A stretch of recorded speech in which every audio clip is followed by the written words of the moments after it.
안녕하세요, 미니벨로 자덕 워워입니다. 오늘은 브롬톤 T라인 스타일로 자덕들의 관심을 확 끈 에이서픽스 에어 프로 리뷰를 해보겠습니다. 25년 상반기 출시 예고를 하고 관심 돌풍을 일으켰던 트라이폴드 미니벨로입니다. 왜 여기에 자덕들의 관심이 폭발했고 왜 이 제품이 돌풍을 일으킬지 한번 자세히 살펴보겠습니다. 에이서 에어 프로는 25년 가을 곧 출시 예정입니다. 참고로 저는 DDGK에서 시승용 제품을 3주 정도 빌려서 탑승하고 리뷰하였습니다. 에이서 에어 프로의 외관은 에이서 에어의 디자인과 매우 다릅니다. 에이서 에어보다는 오히려 브롬톤 T라인과 매우 닮은 모습입니다. 이로 인하여 호불호가 있을 수 있으나 저는 호가 더 많다고 생각합니다. 왜냐? 어차피 브롬톤 T라인 살 사람들은 에어 프로에 관심이 없고 엄청 깎긴 할 것 같습니다. 브롬톤 T라인을 안 살 사람들이 에어 프로를 살 가능성이 매우 높기 때문입니다. 물론 저도 전자보다는 후자에 가깝습니다. 브롬톤 C라인이나 P라인까지는 샀었고 살 생각이 있는데 T라인 가격은 좀 개인 의견이나 납득하기는 힘듭니다. 여러분의 의견은 어떠신가요? 나라면 산다, 안 산다 댓글로 여러분의 의견을 남겨주시기 바랍니다. 아무튼 에이서픽스 에어 프로는 T라인 디자인을 상당히 채용하였습니다. T라인 실버를 안 본 사람들은 제가 에어 프로를 타고 나갔더니 다 T라인이냐고 물어보더라고요. 에어 프로라고 하니까 첫 번째로 놀라고 두 번째로 바로 무게 보려고 자전거를 들어보더라고요. 그 다음 반응은 에어 프로는 티타늄이 아닙니다. 티탄이면 가격이 훨씬 비싸지겠죠. 에이스 에어와 같은 알루미늄이고 포크는 카본입니다. 카본 포크. 실물 보면 상당히 멋집니다. 브롬톤 T라인도 포크는 카본이죠. 카본 포크는 승차감을 향상시키고 무게를 더 가볍게 만들어줍니다. 포크의 카본 재질도 T800 카본으로 고급 카본 부품에 주로 사용되는 구성이라고 보시면 됩니다. 참고로 올해 초 에이서픽스 에어 프로는 KC 인증에서 카본 포크가 부러지는 일이 있었습니다. 이로 인해 개선된 포크를 제작하느라 KC 인증이 늦어졌고 신형 카본 포크는 최근 2차 KC 인증에서 통과했다고 합니다. 포크 무게는 280g 밖에 되지 않습니다. 이러한 히스토리를 볼 때 묻지마 알리에서 카본 포크를 구매하기보다는 이렇게 KC 인증받은 제품을 구매하는 것이 더 안전하고 믿을 수 있을 것 같긴 합니다. 그리고 에어 프로는 알루미늄 7000번대가 아닌 강성이 더 뛰어나고 더 비싼 6000번대를 사용하였으며 일반적으로 많이 사용되는 6061이 아니라 더 강한 6069를 사용하였습니다. 제조 단가가 상승하더라도 알루미늄의 장점은 확실히 어필하고 단점은 보완하겠다는 의지가 보여지는 부분입니다. 에어 프로는 이번에 하반기 출시하면서 핸들 포스트가 개선되었습니다. 저는 KC 재인증으로 하반기 출시하는 게 오히려 여러모로 더 나은 제품을 출시하게 되었다고 생각하는데요. 앞서 설명드린 카본 포크가 일단 훨씬 개선되었고 튼튼해져서 믿고 탈 수 있게 되었고 핸들바는 31.8mm 규격입니다. 템포 고정 방식은 4V 타입으로 변경되어서 더 튼튼하고 안정감 있게 잡아주고 31.8mm 핸들바 적용으로 드롭바나 브롬바 적용도 더욱 쉬워졌습니다.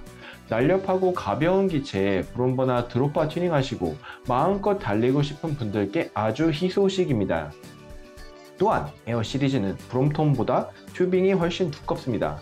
크로멀리나 하이텐강 대비 알루미늄이 가벼우나 더 약하기 때문에 튜빙을 더 두껍게 두께도 더 두껍게 만들어서 동일한 강도를 만들어낸 것입니다. 아울러 포크 베이스도 더 넓고 헤드셋 구경도 더 넓습니다. 따라서 에이스 에어 시리즈는 일반 브롬톤 부품들 중 클램프 레버나 헤드셋 등은 호환되지 않습니다. 그러나 휠셋이나 C포스트, 이지휠 등은 호환이 됩니다. 중요한 가격! 이거 대박인데요. 에어프로 출시 가격은 출시 기념 할인가로 199만원에 판매된다고 합니다. 뒤에서 추가 옵션 가격도 부품 설명하면서 따로 자세히 설명드리겠습니다. 에이서 에어 프로는 순정 5단으로 출시됩니다.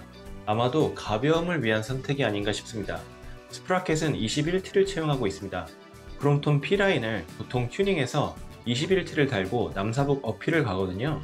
같은 21T인데 에어 프로는 더 가볍기 때문에 어필에서 더 유리할 것으로 보여집니다. 제가 풀카본인 체데크도 2대나 보유했기 때문에 하우고기에서 테스트해본 결과 10km의 자전거에 28T 달린 것과 7km의 자전거에 21T 달린 것이 어필을 가보면 어느 정도 비슷한 느낌이었습니다. 그만큼 어필에는 무게가 중요합니다. 1kg의 무게 차이는 2T 이상의 차이를 만들 수 있습니다. 에어프로는 7kg대로 출시하기 위해서 불필요한 부품들을 제거한 느낌으로 굳이 7단 필요 없고 5단으로 어필 가능해 라고 외치는 것 같습니다. 물론 7단에 더 큰 스프라켓이 필요한 분들은 쉽게 7단 튜닝이 가능합니다. 휠셋은 이미 7단을 지원하고 있기 때문이죠. 변속 레버는 살짝 아쉬운데 트라이폴드에서 일반적으로 많이 사용되는 LTU A7 레버를 사용하였습니다. 물론 제 에이스 에어처럼 SRAM GX 레버나 제 바이크스 프로처럼 마이크로 시프트, 프릭션 레버로 튜닝이 가능합니다. 저는 SRAM GX 레버로 튜닝 하시는 것을 좀 추천을 드리고 싶습니다. 프릭션 레버를 개인적으로는 굉장히 만족하고 있는데 이 레버가 변속 방식이 프릭션이다 보니까 초보자분들은 조금 어색하실 수 있어요. 그래서 SRAM GX 레버 강력히 추천드립니다. 크랭크셋은 CNC 알루미늄 일체형 크랭크셋으로 기존의 에이스 에어와 동일합니다. 페달은 중요 부품이자 저도 늘 튜닝하는 부품인데 순정으로 티타늄 초경량 페달을 채택하고 있습니다. 이 부분 튜닝이 필요 없기 때문에 약 10만원 가까운 절약 효과가 예상됩니다. 카본 레일 초경량 안장 역시 기본 체형이라서 5만원 정도 추가 비용 절약 효과가 예상됩니다. 그립은 무게 때문인지 초경량 스펀지 그립을 채택했는데요. 이 부분은 경량을 유지하실 분들은 그대로 쓰셔도 무방하고 약 30km 정도 라이딩에서는 전혀 문제 없었습니다. 저도. 그리고 저 같은 경우에는 50km, 100km 라이딩도 종종 하기 때문에 저라면 에르곤 그립이 더 무겁긴 하지만 에르곤으로 변경할 것 같습니다. 타이어 같은 경우 아리선 신형 고성능 타이어를 장착하였습니다.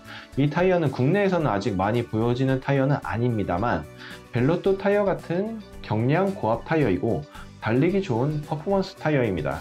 에어에서 검증이 되면 아마 따로 타이어만 구매하는 유저도 생길 수 있을 것 같습니다. 튜브는 검증이 충분히 된 TPU 튜브를 사용하였습니다. 싸구려 얇은 18g TPU가 아닌 33g짜리 TPU 튜브를 사용했다고 합니다. 에이소픽스 내부 검증을 마쳤다고 하니 한번 기대해 보겠습니다. 캐리어 블럭은 트라이폴드 순정의 경우 대부분 플라스틱으로 제공되나 에어프로의 경우 알루미늄 캐리어 블럭이 기본 제공됩니다. 이 경우 저는 상당히 마음에 드는데요. 저는 플라스틱 캐리어 블럭을 외관 업그레이드상 늘 알루미늄으로 변경을 했었는데 이렇게 되면 약 3, 4만원 정도 절약 효과가 있을 것 같습니다. 핸들바는 에이스 에어와 마찬가지로 카본 핸들바가 제공됩니다. 하지만 C4스트는 알루미늄 C4가 순정으로 제공되는데요. 이 부분에 대해서 카본 C4가 제공되지 않는 이유를 제가 문의를 해보았는데 첫째로 경량 알루미늄이라서 카본 C4와 무게 차이가 별로 나지 않고 둘째로 몸무게가 좀 있으신 분들은 카본 C4 사용 시에 C4 흘러내림이 있을 수 있어서 알루미늄을 채택했다고 합니다. 그리고 간지 끝판왕 카본 산발이 휠셋이 옵션 구매로 가능합니다. 카본 산발이로 출고 시 변경 출고가 가능한데 카본 산발이를 포함한 완차 가격은 출시가로 234만원입니다. 대박이죠. 상급 카본 산발이 휠셋이 들어가는데 이 가격이라니. 이건 그냥 출고하면서 무조건 카본 산발이 출고하셔야 됩니다. 제 생각에 산발이 옵션이 상당히 인기가 있을 것으로 예상됩니다. 아무래도 차체가 워낙 가볍고 에어프로의 간지와 산발이가 매우 잘 어울리기 때문입니다. 완차 가격 자체가 상당히 경쟁력 있게 저렴하게 나왔기 때문에 산발이 다는 게 무조건 이득입니다. 게이득.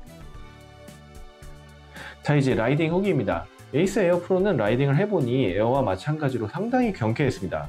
경쾌하게 치고 나가는 맛이 있는 자전거죠. 이런 부분은 경량화된 상당히 가벼운 자전거들만의 특징이라고 볼 수 있을 것 같습니다. 크롬올리의 경량화된 바이크스 프로와는 또 다른 느낌인데요. 에어 프로가 경쾌한 느낌은 훨씬 강하고 바이크스 프로의 경우 경쾌하지만 묵직한 느낌이 있습니다. 탄천 자도를 달려보니 항속 25 이상 유지가 쉬웠습니다. 16인치 트라이폴드로 평지 자도 기준 항속 25 이상이 나오려면 자전거 성능이 좋아야 하는데요. 물론 사람에 따라 엔진이 다르기 때문에 지극히 평범한 제 엔진 기준 이야기입니다.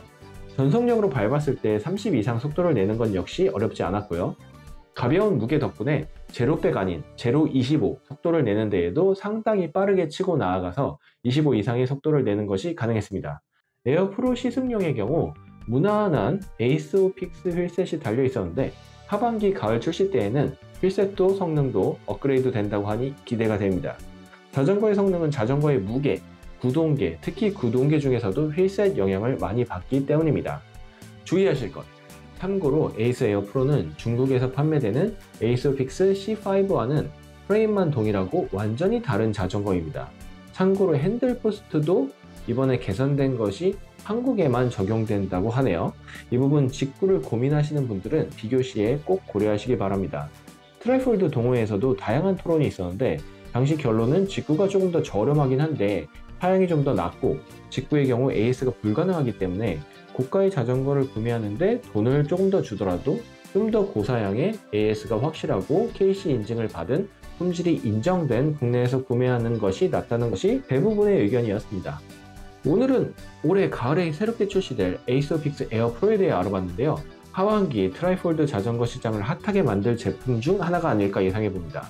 국내 정식 출시하면 제일 먼저 달려가서 시승해보고 좀 더 상세히 살펴보도록 하겠습니다. 궁금하신 점은 댓글 남겨주세요. 여러분의 궁금점을 아는 선에서 최대한 풀어드리겠습니다. 이상 노하우였습니다. 감사합니다.